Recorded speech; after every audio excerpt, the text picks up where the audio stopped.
How your lawn looks says a lot about you, so put your lawn care maintenance into the hands of someone who really cares. They're reasonable, experienced, reliable, licensed, and insured. They are Top-Notch Lawn Care of Toledo, Ohio. Commercial and residential services are available all year long. Call or text them today for a free estimate. Top-Notch Lawn Care of Toledo, Ohio, 419-708-0005. Top-Notch Lawn Care of Toledo, Ohio.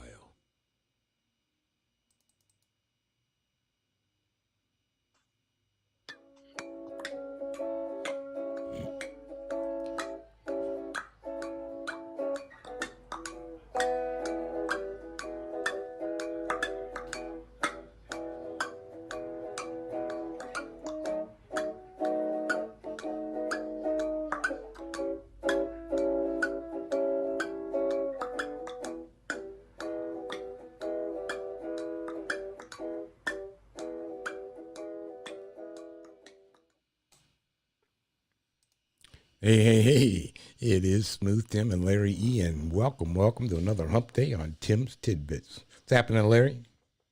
What's up, man? You good? I, It's still hot. it's a little sticky. Ain't nothing compared to what it is down in your area.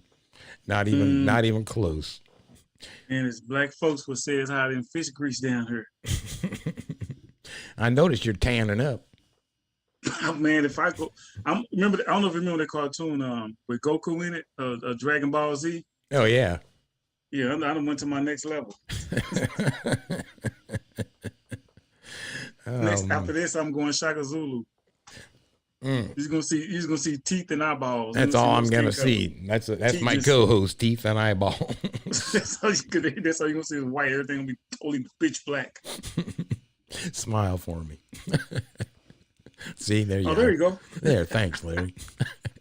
Speaking of crazy and out of touch, and that's this entire freaking world, man.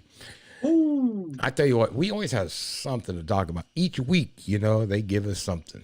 It's absolutely amazing. Keep our content full and flowing and full of stupidity. Speaking of stupidity, and I think I sent this to you, and that is, while the rest of us are out here, trying to figure out how we're going to make ends meet, yes? Right. It seems, I mean, seriously, can't go to the grocery store, and especially I don't want to go to the gas pump and even think about that. But it appears, not everybody's in jeopardy when it's time to go to the pump, so to speak. Check this video out and let's come back.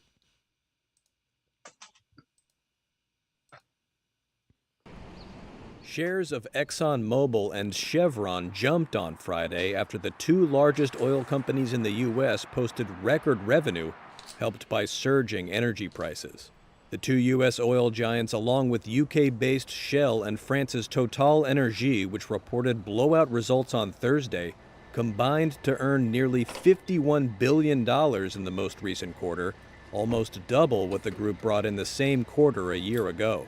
All four companies boosted their buyback plans to satisfy investors looking for bigger returns.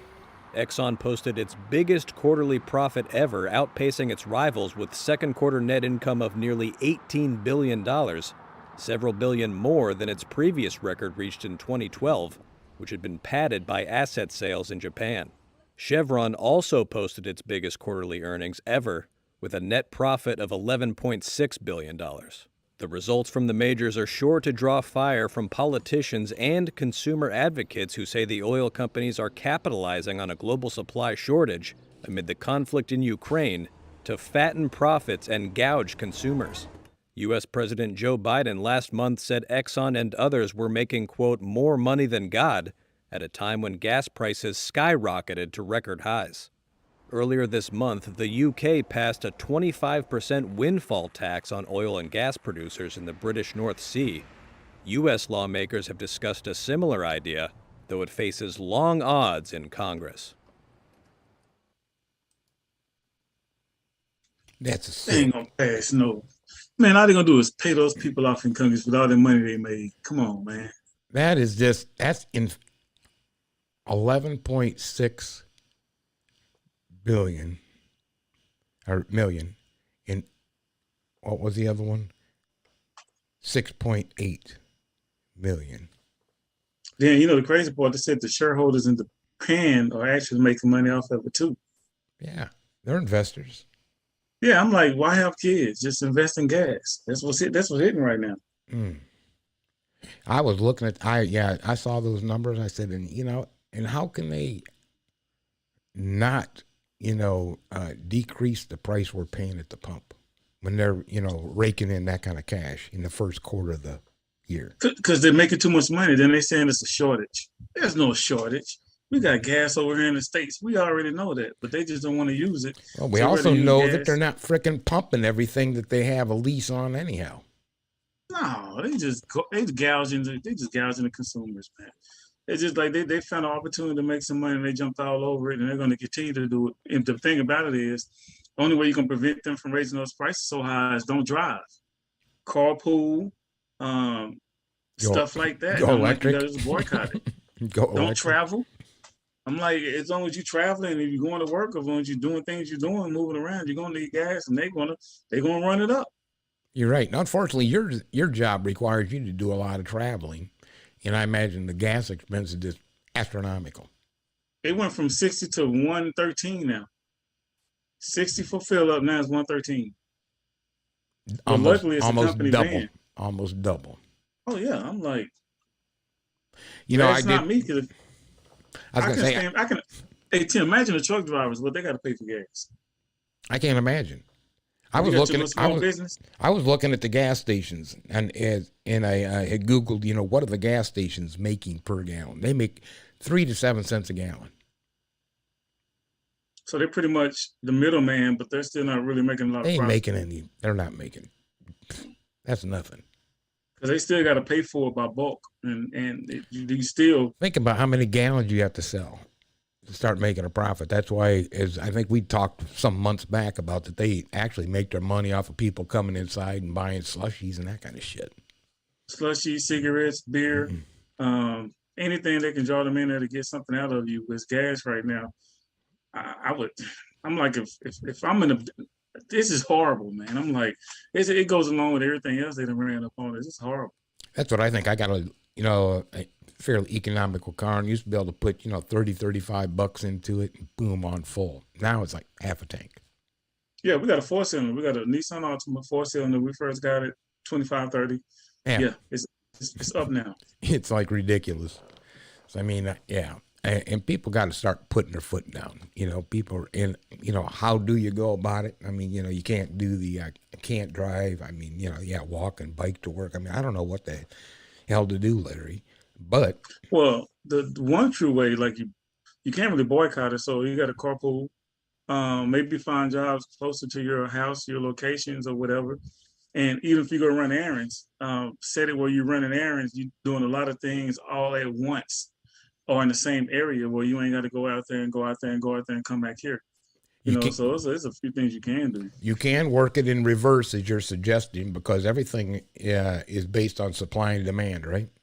So, so if demand is down, then price has to go down so that they can still sell their product, i.e. gas. Because they don't want to sit on the shelf. They want to sell it. So, but as long as they're raising up 3 cents, 4 cents, 5 cents, 6 cents, $1, $2, if people keep buying it, they're going to keep raising it. Yeah, if we don't change our behavior, they're not going to change theirs. You got a point.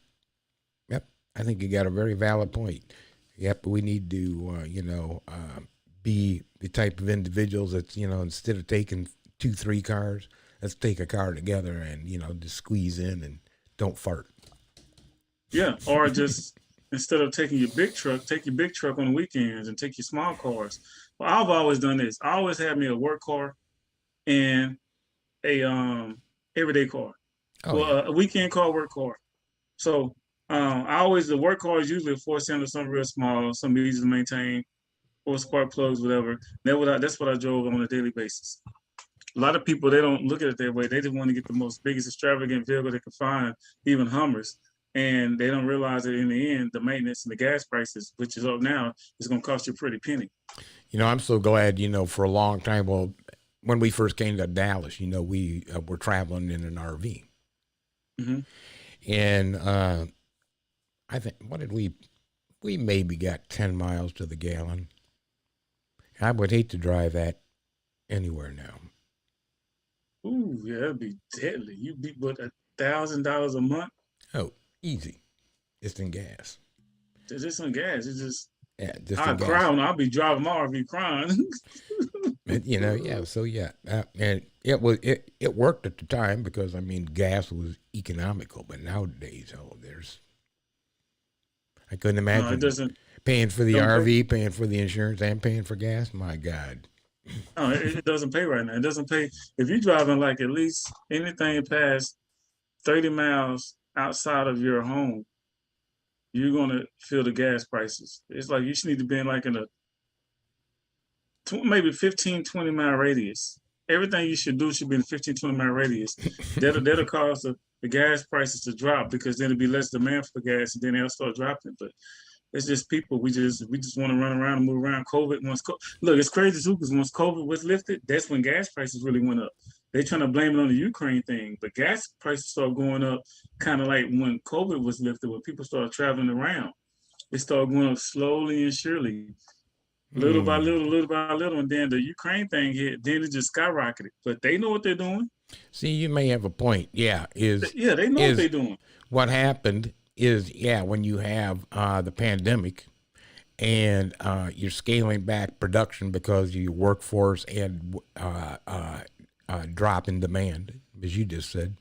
Yeah. Well, then, when demand picks up, you could be caught by your short hairs, with your pants down. Because I'm not producing enough. Now I'm driving up prices, although I could produce more if I would utilize all my resources. And I wouldn't be shocked if the United States gas team kind of ceased their production as much and started importing more gas. I wouldn't be surprised. Just think about it. You ain't got to pay your people to work because of COVID. You're importing it. You got to pay less because you're importing it. There's less overhead and less people working to refine the gas. That is strange. So because then once COVID was done, everybody said, let's move around. Let's raise gas prices. And people just forgot. They didn't think about it. So all of a sudden, $4, $5, $10. Then they start saying, wait a minute. And they start crying bullshit. Yeah, but they know what they're doing. Yeah, but what's interesting is you got a point. We buy oil from other countries and we ship oil to other countries. It's kind of weird, but, I guess that's the trade agreements. Yeah. Anyhow, Larry, I knew you being a veteran would want to talk about this one. Yes, sir, 100%. And it seems that for some reason, once you get out of the service, or maybe even when you're in the service, your health doesn't really count. I mean, let's check this out and then come back and chitty chat about this. There's growing outrage after a bill to help around 3.5 million veterans exposed to toxic military burn pits was blocked in the Senate. One of the biggest champions of the measure, comedian Jon Stewart, was visibly upset when 41 Republican senators voted to stall the bill. The bill would cost an estimated $180 billion over the first 4 years, expanding health care and disability coverage benefits for nearly 24 illnesses linked to toxic smoke, including respiratory problems and rare cancers. After a weeks-long grueling political battle, the Senate passed a PACT Act, which will enhance health care and disability benefits for millions of veterans, and the Senate passed it without support from either of Alabama's senators. 11 Republican senators voted against the PACT Act. 86 senators voted to pass it. Now, proponents say those health care and disability benefits will specifically help millions of veterans exposed to toxic burn pits and chemicals during their service. The Senate approved the bill overwhelmingly before, but it did hit a roadblock as Republicans made late attempts to change the bill. Now that's sad, and I'm so glad that they were able to get it passed. But they always doing this like that. Yeah, they always doing this like that. It's like our worth is only as good as when they need it to be good. I'm like, if we're at war and we're winning and for our country, then we worked something. But if it's not a war, even though we went there and fought and battled, anything else that's associated with the war is irrelevant. No matter what happens, if we're at war, okay. But if you're not at war, fuck you. That's how you feel, huh? And you're a vet. Yeah, that's how they are. I'm like, they as long as you out there fighting, getting shot at, getting bullets in your ass, But as soon as you get a bullet in your ass and come back, you pretty much you got shot. So that's it. We don't need you no more. We need people that can fight. We don't need people that got shot fighting for the country. We don't need people that had inhaled smoke, toxic smoke after fighting for the country or preparing to fight for the country or training to fight for the country. We need people just fighting for the country. And we need healthy people to fight for the country, and those that are not healthy, shut the fuck up and then sit down. That's what they're saying. They're saying you have no voice, even though you signed up and fought or prepared to fight or trained to fight or were part of a fight. But once you're not fighting, you have no voice. If you're not significant, you have no voice. And veterans have voices, because I'm like, who wants to sign up to go fight? And a lot of times, say you go to war, you don't even know why. You were just told to go. You were told to go. If you ask any typical veteran, say from sergeant on down, say from specialist or corporal on down, why are you fighting? They can't even tell you. That's because my sergeant told me to, because my lieutenant told me to. They don't know why. So if you don't have somebody that's not even ignorant to go fight for you, why not take care of them when they're fought for you and they're disabled now? I agree 100%. Yeah, and I think, don't you think that we should have learned our lesson from back in Nam when these soldiers were exposed to Agent Orange, right? Mm-hmm. And they come back with cancers and all kinds of different shit. So, why, didn't they even initiate something then for a retired veteran? What's it take? Now that, social media, do you erupt, about these burn pits, and now, well, maybe I guess I better. And you still had 11 idiots, apparently. They said that still voted no. I'd love to know who the 11 people were that voted no. I don't give a shit about veterans. And why would you do that, seeing you part of the Senate? Without the military, you have no country. The United States has the greatest military on earth. Without us, you have nothing. Why not support them? They're going to have kids that look up to their mothers as far as they're in the military. You're going to have to continue the tradition. So if you see young soldiers, young teenagers thinking about joining, they saying all this propaganda, all this mudslinging and negative, these negative narratives, they're not going to want to join the military. They're like, what if I get hurt? They're not going to give a fuck about it's going to kill recruitment. Yeah, something like the last thing you want to do is not pass a bill to help veterans. I'm like, you got to help veterans. Yeah, especially you got a bunch of dumb veterans. You got a bunch of just guys that go out there and just take a grenade to the forehead and keep running forward. All veterans ain't too smart, so you got to make sure you look out for the ones that are not too smart. Especially, I'm just saying, I got some homeboys. You got some friends. I got some homeboys. I was like, I got a friend. Wait, that's what let's go. Well, you're not talking to a psychiatrist. I got a friend, that run straight towards. I'm standing there like this, like, nah, I don't think that's safe. Let me know if you come back. Let me know what happened. Now, I was just really dismayed by the lack of empathy by some people in the Senate to sit there and even try to put it into a negative debate. And did you see the? And I don't know who it was, but. Not last night, because they passed the bill last night, but the day before, I believe it was, when they were hashing it down, and it wasn't going to pass. We got to look at this, look at that. And Cruz goes over there and fist bumps somebody that they shot it down.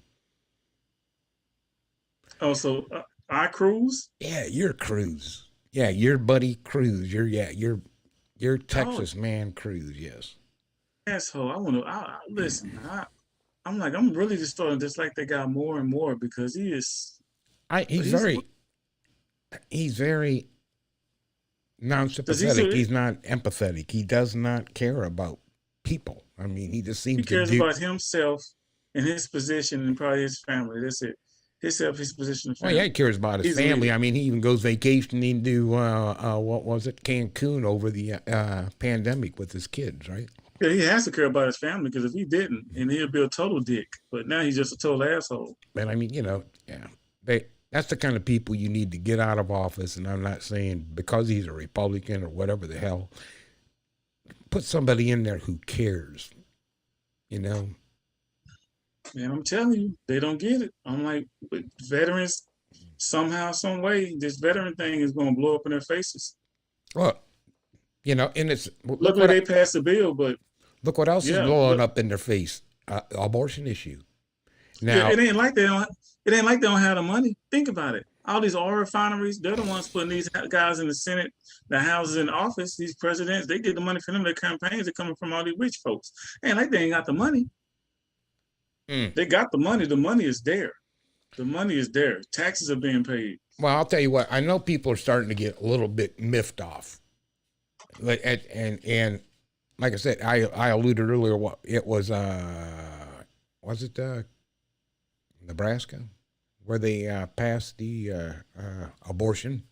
That now that's a state where people can go to and legally get abortions, and that's a predominantly red state, a very Republican state. And they spoke up and overwhelmingly saying, yeah, we want women to be allowed to make that choice. So now it's going to be interesting to see how many other Republicans flip because they seen that happen. Yeah, it's just like, because they're fish. We know they're fish. So we're going to see, exactly how. And then Biden actually signed a law today then saying that Medicare, Medicaid has to be available to any woman seeking an abortion in an abortion legal state. Yeah, okay. Yeah, I support that too. But it's interesting that, the hoops you got to jump through, just i.e. back to this doggone provision, for healthcare for vets, the PAC Act. And you're going to be directly affected by that. I mean, you are a retired vet who has some medical issues possibly, so. Yeah. I really do. I do. Yeah. Bravo for you, man. I'm glad to see something was working in your favor, right? That the government did something right for you. They have to, because I'm going to get all my crippled friends and crazy vets. We're going to line up. We're going to get a U-Haul truck with no AC. We're going to get in the back of it. We're going to get a couple of them white dudes that was in there and go back get a couple of them black dudes with the guns. We're going to roll up to the state and say, hey, come on now. If we can get together on this, the white dudes in the back of the truck burning up and the black dudes with the guns. That almost sounds like a familiar scenario. I still can't believe that they did that. They got in the back of a U-Haul truck with no air. That's why they mad. They were so angry when they came out the truck because ain't no AC in the back of it. I'm like, well, their first mistake was they was at like some budgetel or something, right? Where I had like some budget hotel. Like, no, unreal. You're trying to be racist on the budget. Look, we only got $30. And somebody $30. Saw all these people piling into the back of this, U-Haul. So I mean, Can you imagine, leader, we only got $30 for the U-Haul in the hotel rooms. Then again, it's gonna be 10 people at a bed per piece. We got 3 beds. You can't really go to a fancy place that has valet parking. Everybody still, could you pull up my U-Haul so everybody could? I mean, I don't know. They could have figured out a better method.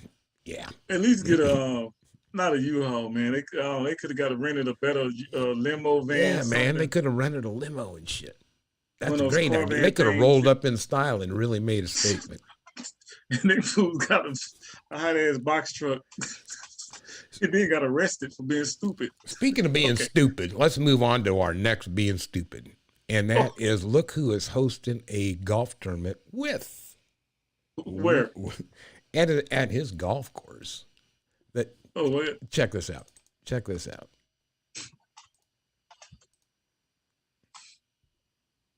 Well, nobody's gotten to the bottom of 9/11, unfortunately, and they should have, as to the maniacs that did that horrible thing to our city, to our country, to the world. So nobody's really been there, but I can tell you that there are a lot of really great people that are out here today, and we're going to have a lot of fun, and we're going to celebrate, and money's going to charity. A lot of money's going to charity. And you have really the best players in the world, many of the best players in the world, and soon you'll probably have all of them, because remember this, if there's a merger, the people that didn't come, they will never get anything except a thank you from people that took advantage of them. I've known these people for a long time in Saudi Arabia, and they've been friends of mine for a long time. They've invested in many American companies. They own big percentages of many, many American companies, and frankly, what they're doing for golf is so great. What they're doing for the players is so great. The salaries are going to go way up. The PGA was not loved by a lot of the players, as you know, for a long time. Now they have an alternative, and nobody would have ever known there was going to be a gold rush like this. Well, I have nothing to do with Saudi. Just so you understand, I don't make deals with Saudi Arabia. I don't have money from Saudi Arabia. I have nothing to do with Saudi Arabia.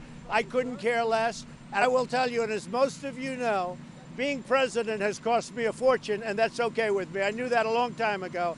But being president has cost me a fortune, a tremendous fortune like you've never seen before. But someday I'll tell you what that is. And I knew that a long time ago because I don't do deals. All I do is focus on this country and making great deals for this country. I don't focus on making great deals for myself because I don't care anymore. Was that like the biggest bunch of double talk you ever heard in your life?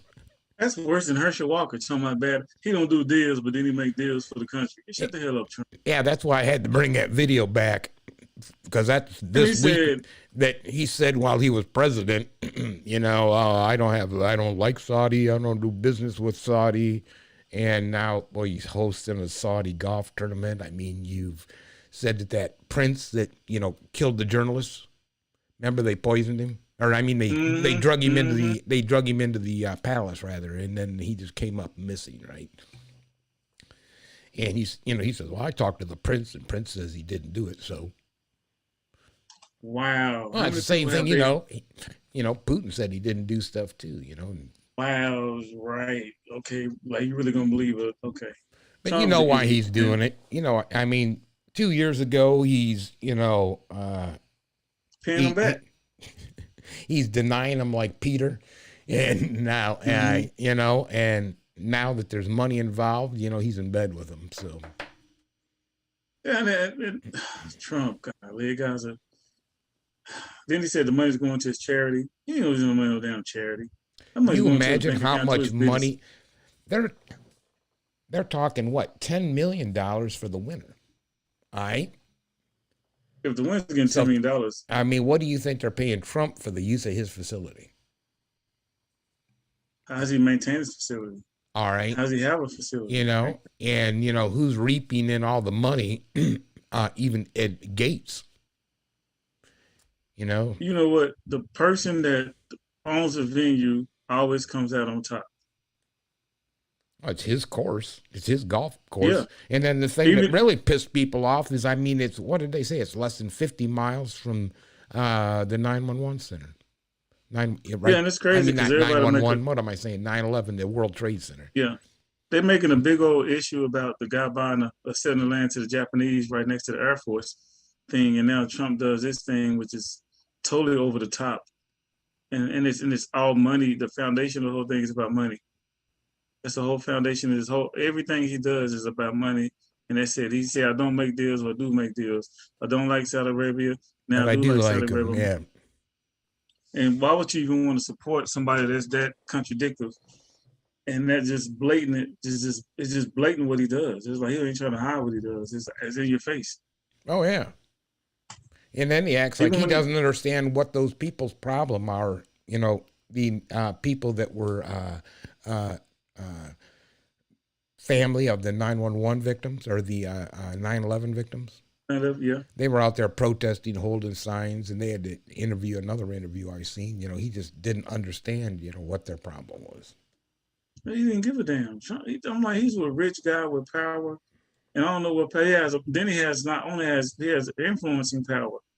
He has money power, influencing power. Then he was the president, and he's an older Caucasian white man. So, and he's in America. I'm like, so what else do you need to say? I don't give a fuck. He has everything. He's definitely a narcissist. Then he has a Hispanic wife, so he's just he's a closet racist. He helps black people get out of prison. This is the crazy part. He helps black people get out of prison.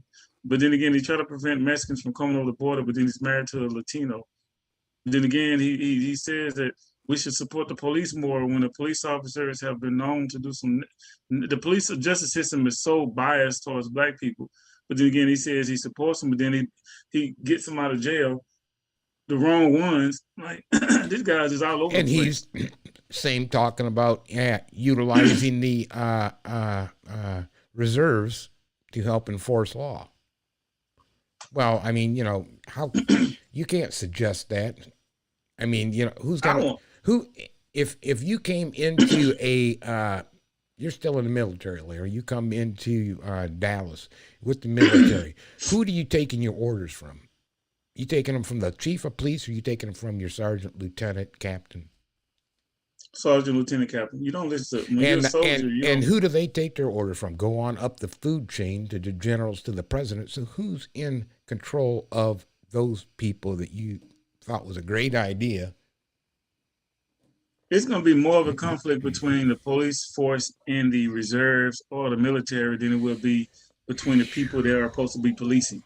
It could get real interesting if he would happen to get reelected, and if he would happen to still think that's a good damn idea. That could get real sticky. And like one thing about the reserves, Tim, they don't understand that reserves is just regular guys. Reserves are people. Reserves and National Guard are people that have regular 9-to-5 jobs. And one weekend out the month, they would go to the reserve station and they would practice military tactics. And then 2 weeks out of the year, they'll get sent off to like a camp where they can go a little bit more active. So at the end of the day, you got regular 9-to-5 guys that's dealing with the police issues, stress, gas prices. You got them that's trying to help the police when on the reality, they're on the side of the people that they're trying to police. So I wouldn't even be surprised if the reserves or the National Guard actually turned on and joined the side of the regular people, regular folk, because they are regular folk. See, a lot of people don't know that. Full-time Army is not the same as Reserve and National Guard.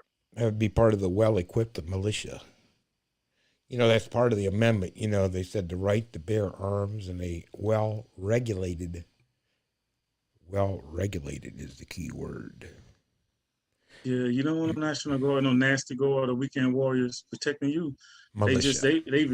They even shakier than police officers. See, that's what some people, when they start talking about gun rights and you can't tell me about it says it right in the Constitution. They just stop reading at a well-regulated militia. And who's regulating who's regulating it but the government?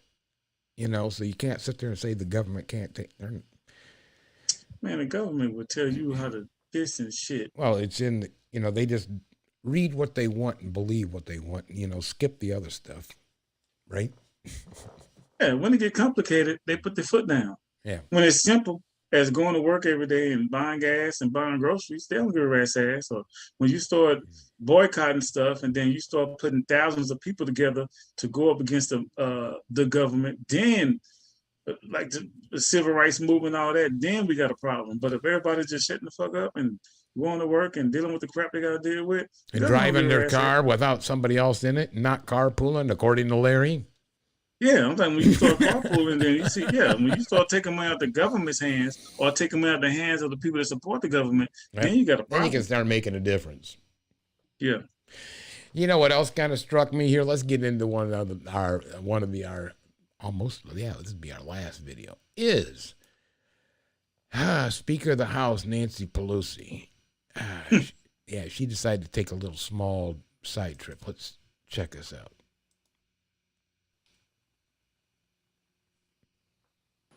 Our delegation came here to send an unequivocal message.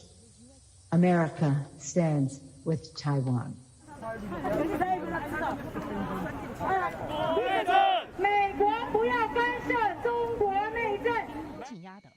东部战区海军在台岛彻头彻尾的闹剧。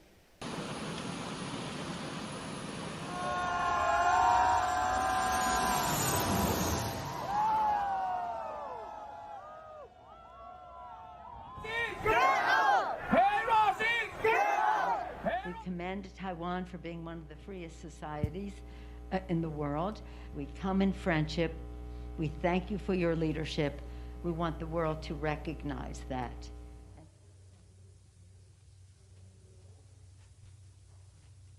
Our solidarity with you is more important than ever as you defend Taiwan and your freedom. The Order of Propitious Clouds with Special Grand Cordon upon Speaker Pelosi. I look forward to displaying this award in the Speaker's office, or wearing it there, right? 今天上午，东部战区空军出动预警机、歼击机、轰炸机等多型先进战机，从多控和联合对陆对海打击。美方打着所谓民主的幌子，在干着侵犯中国主权的勾当，玩火者绝对没有好下场，犯我中华者必将受到惩处。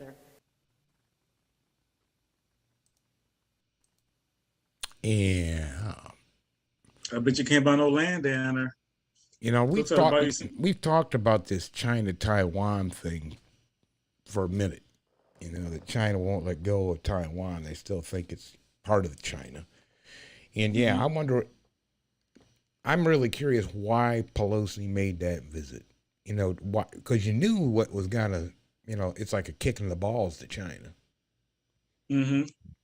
So I mean, what was the point with all the shit that we got going on?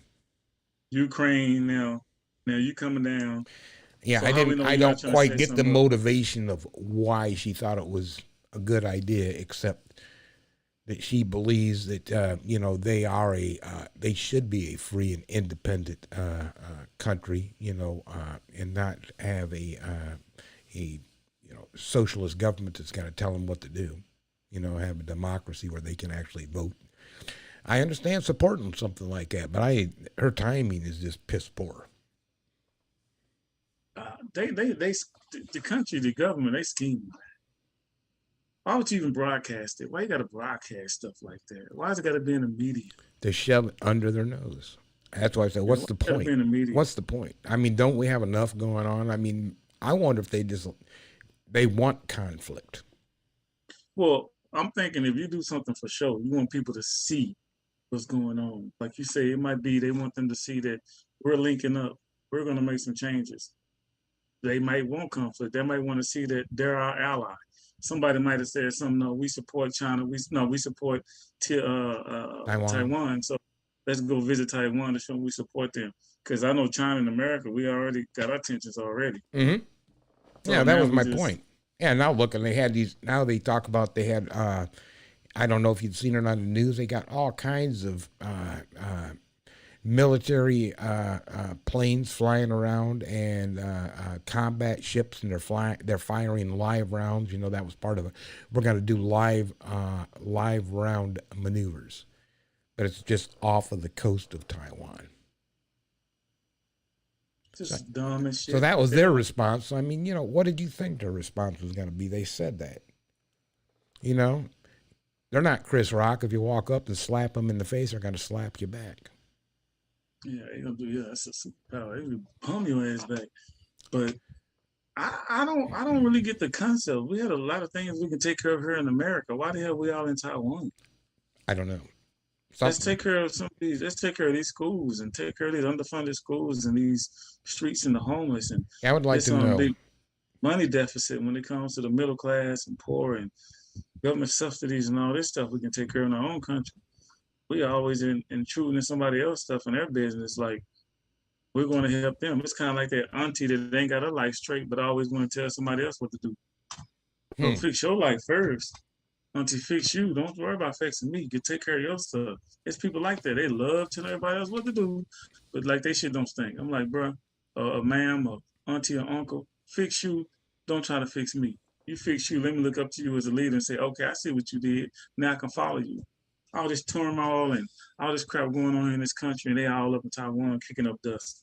Right. That's what I'm so curious about the underlying motivation. I guess I have to do a little bit more digging to figure out why she did that in the first place.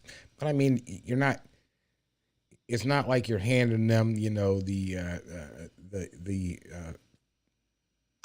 president of, you know, of peace, you know, saying, hey, China. Hey, but Tim, we got worse.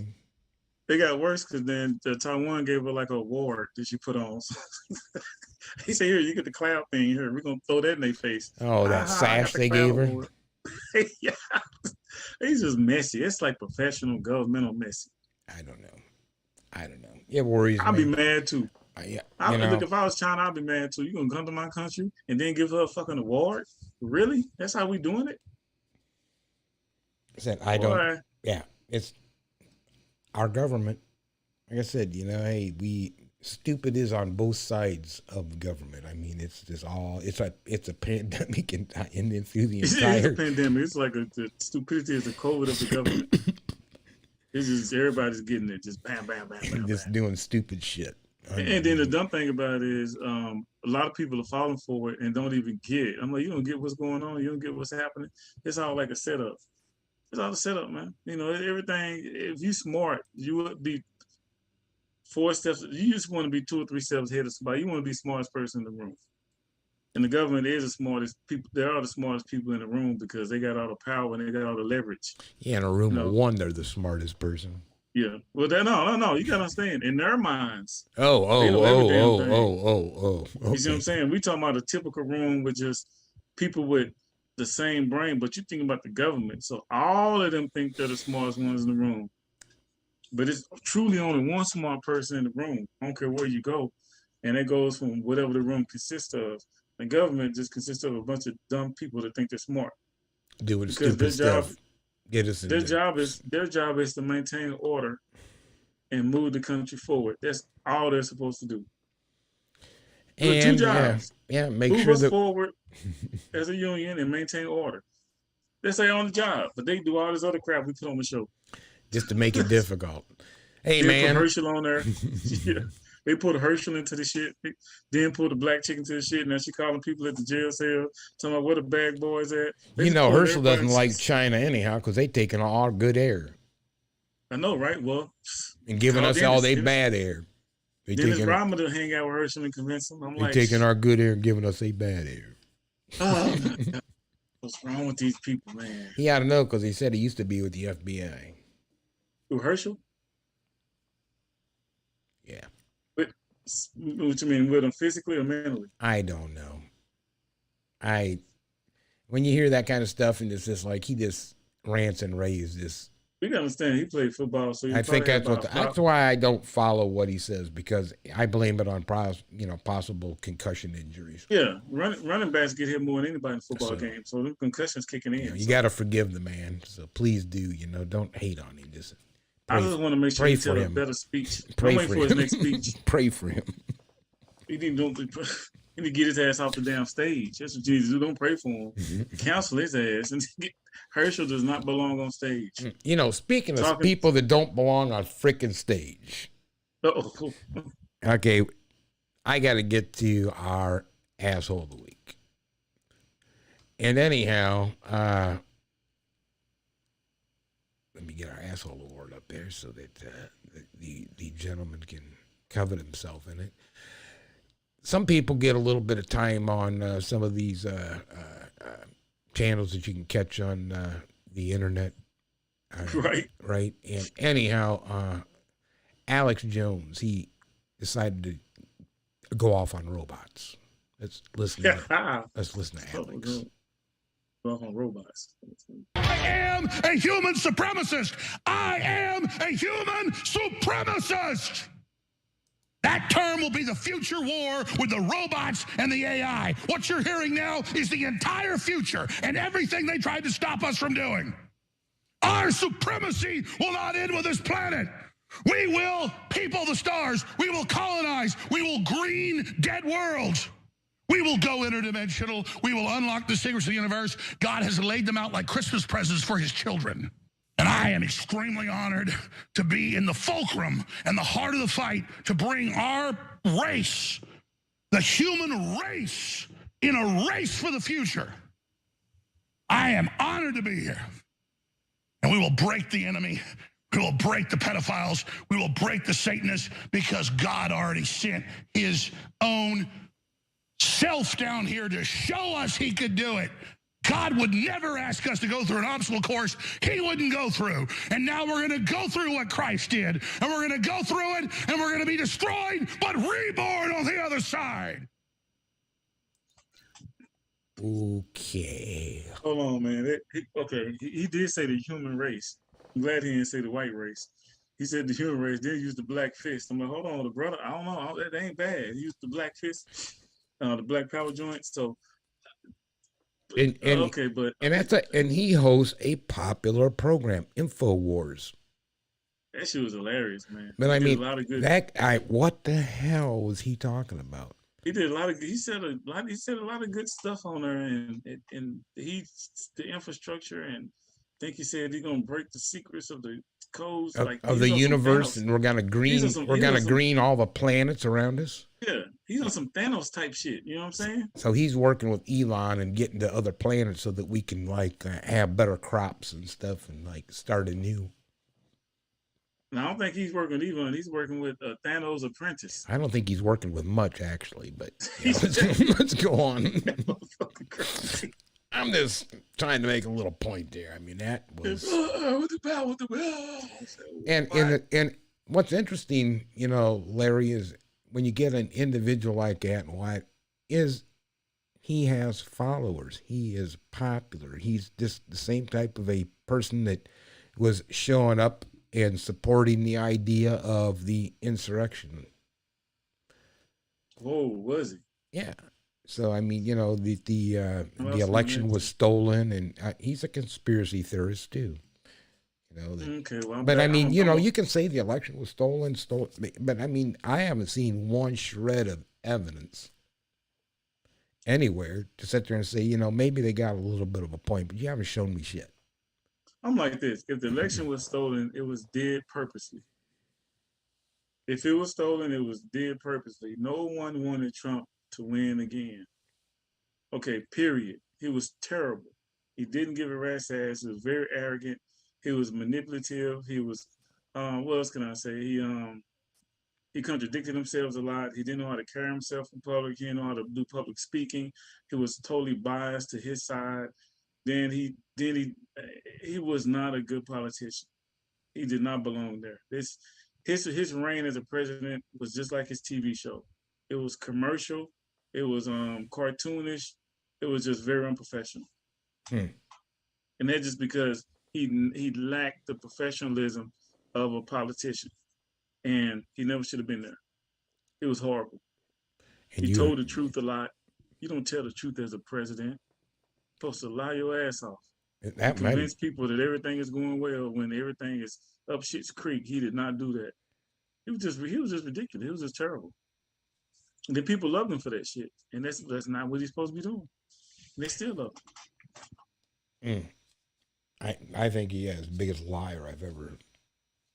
No, don't get me wrong. I ain't gonna say he didn't lie. I'm just saying he didn't lie like he's supposed to lie to the people like all the other presidents lie. Oh yeah, like that. I'm saying that's a lot. I'm saying he lied a lot, but he didn't lie. What about COVID? It'll blow over. Yeah, COVID will blow over. Don't worry about it. Yeah, don't worry about it.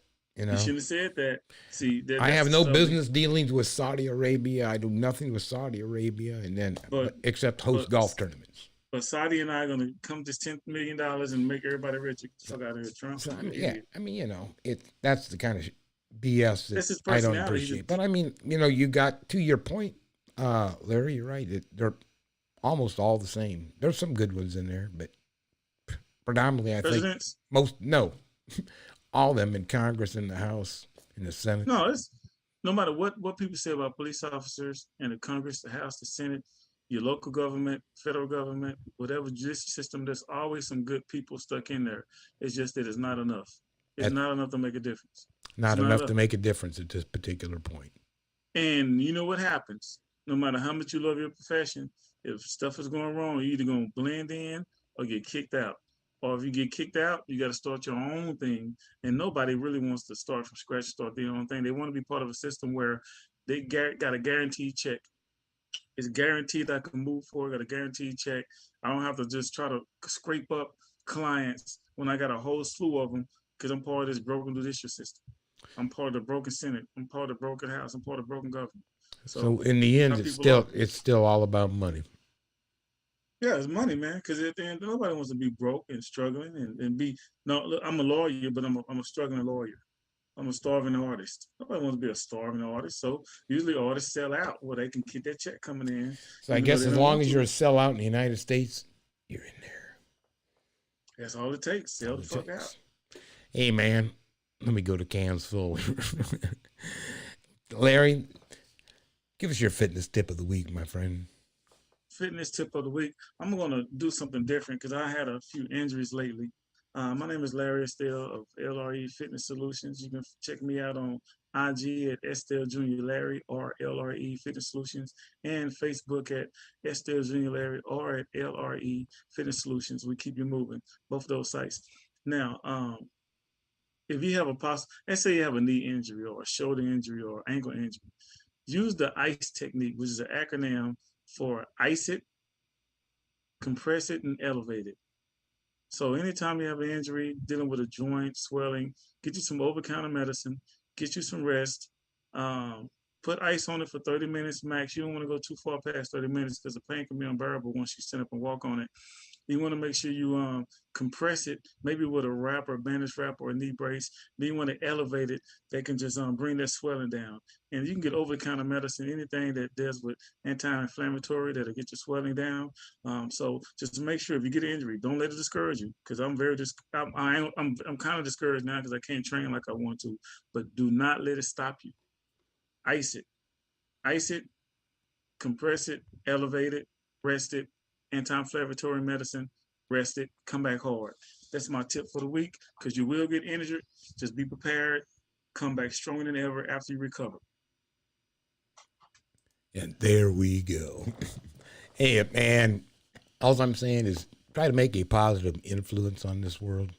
And if you have the ability to have the ear of a person of influence that can also make a positive influence in this world, do that. My challenge for you this week is go out and do something kind for somebody just for no reason at all. Nice random act of kindness, make this world a better place. So, hey, let me get back to Larry and I. And then I guess, hey, until next week, right, Larry? Yes, hump day. We're out of here, brother. Peace.